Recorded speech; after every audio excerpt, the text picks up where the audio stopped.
আমরা জানি মঙ্গলবার দিন পড়েছে দোল পূর্ণিমা, তার সাথে পড়েছে চন্দ্রগ্রহণ। চন্দ্রগ্রহণের দিন কিন্তু ভুল করে এই 5টি সবজি খাওয়া থেকে বিরত থাকবেন।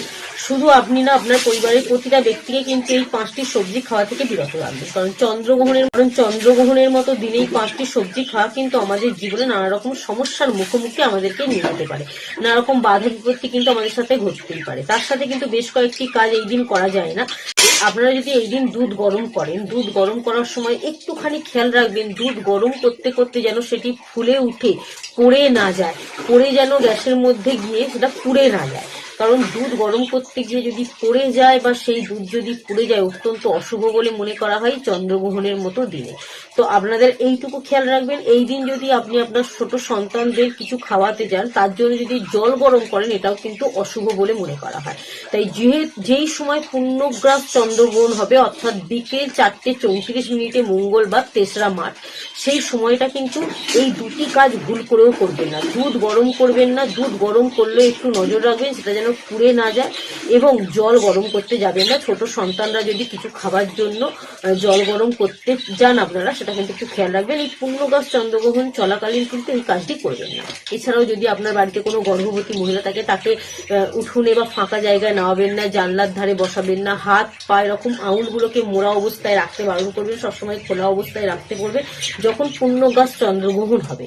কারণ এই সময়টা কিন্তু অত্যন্ত অশুভ প্রভাব আমাদের মধ্যে পড়ে। শ্মশান বা খোলা জায়গায় যাবেন না, চুল খোলা অবস্থায় রাখবেন না, শুয়ে থাকবেন না। এই সময় কিন্তু হরে কৃষ্ণ নাম জপ করা অত্যন্ত শুভ বলে মনে করা হয়। কারণ এগুলো যদি আমরা খেয়াল রাখতে পারি, নখ চুল কাটা এই সময়টা অত্যন্ত অশুভ, গায়ে হাতে তেল মালিশ করা অত্যন্ত অশুভ, এগুলো কিন্তু অবশ্যই আপনারা মেনে চলবেন। শুধু গর্ভবতী মহিলারা, প্রতিটা ব্যক্তি যদি এগুলো মেনে চলতে পারেন তাহলে কিন্তু নানা রকম সমস্যা থেকে আমরা মুক্তি পেতে পারি। এই পূর্ণগ্রাস চন্দ্রগ্রহণ যে সময় হবে অর্থাৎ 4:34 আপনি জল খাবেন না। এই দিন জল খাওয়া বা কোনো জিনিস যদি এই সময়টা খেতে থাকেন তাহলে কিন্তু আমাদের উপর নেতিবাচক প্রভাব পড়ে, অশুভ প্রভাব পড়ে, ফলে কিন্তু আমাদের নানা রকম সমস্যার মুখোমুখি হতে হয়। তেমন কিন্তু এই চন্দ্রগ্রহণ চলাকালীন বেশ কয়েকটি সবজি আছে যেগুলো খেলে কিন্তু আমাদের নানা রকম সমস্যার মুখোমুখি করতে হয়। প্রথমটি হলো যে কোনো পোড়া জাতীয় খাবার। যে কোনো পোড়া জাতীয় খাবার কিন্তু চন্দ্রগ্রহণের মতো দিনে খাওয়া থেকে বিরত থাকবেন। যেমন ধরুন টমেটো পোড়া, আলু পোড়া, বেগুন পোড়া, বেগুনের যে কোনো সবজি রান্না করে খাওয়া অত্যন্ত অশুভ। মুসুর ডাল খাওয়া অশুভ এই দিন। এর সাথে সাথে কিন্তু অবশ্যই মাথায় রাখতে হবে আমিষ জাতীয় খাবার খাওয়া। এই দিন নিরামিষ জাতীয় খাবার যদি আপনি খেতে পারেন অত্যন্ত শুভ। তেতো জাতীয় খাবার খাওয়া এই দিন অশুভ বলে মনে করা হয়। যে সমস্ত খাবারে তেতো ব্যবহার করা হবে সেই সমস্ত খাবার খাবেন না। এই দিন কারো বাড়িতে আহার করবেন না, অথবা আপনিও কিন্তু এই দিন আপনার বাড়িতে চন্দ্রগ্রহণ যে সময়টা হবে কাউকে খাবার খাওয়াবেন না। চন্দ্রগ্রহণ শেষ হয়ে যাওয়ার পর একদম 6:48 পর কিন্তু আপনি কোনো অভাবী ব্যক্তি বা গরিব ব্যক্তিকে রান্না করে খাওয়াতে পারেন বা কোনো জিনিস দান ধ্যান করতে পারেন, অত্যন্ত শুভ।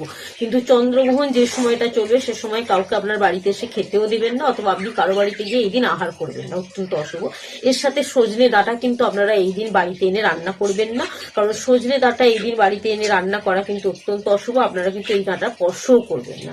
সজনে ফুলও কিন্তু আপনারা এই চন্দ্রগ্রহণের দিন খাবেন না। তার সাথে কি খাবেন না? শিম কিন্তু এই দিন খাওয়াটা অত্যন্ত অশুভ বলে মনে করা হয়। তো এই কয়েকটি সবজি খাওয়া থেকে বিরত রাখুন। বেশ কয়েকটি কাজ করা যেগুলো বারণ করলাম সেগুলো করা থেকে বিরত রাখুন। এবং তুলসী তলায় যখন আপনারা সন্ধ্যার পর 6:48 পর যখন আপনি তুলসী তলায় ঘিয়ের প্রদীপ জ্বালাবেন তার সাথে কয়েকটি তুলসী মঞ্জুরি দিন।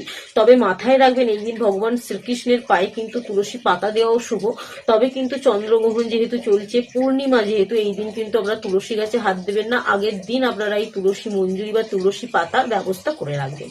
তো অবশ্যই কেমন লাগলো ভিডিওটা জানাবেন, এবং ভগবান শ্রীকৃষ্ণ এবং মহাদেবের পছন্দের সংখ্যা হলো 108। কমেন্ট বক্সে 108 সংখ্যাটি লিখে যেতে ভুলবেন না, এবং ভিডিওটা একটু শেয়ার করে দিন যাতে এই সবজিগুলো ভুল করেও এই চন্দ্রগ্রহণের দিন কেউ না খায়, আপনার আত্মীয় স্বজন বন্ধু বান্ধব যাতে এই সবজিগুলো খাওয়া থেকে বিরত থাকে। তার জন্য কিন্তু অবশ্যই ভিডিওটা তাদের মধ্যে শেয়ার করুন যদি মনে হয় আপনার এটা উপকারে লেগেছে।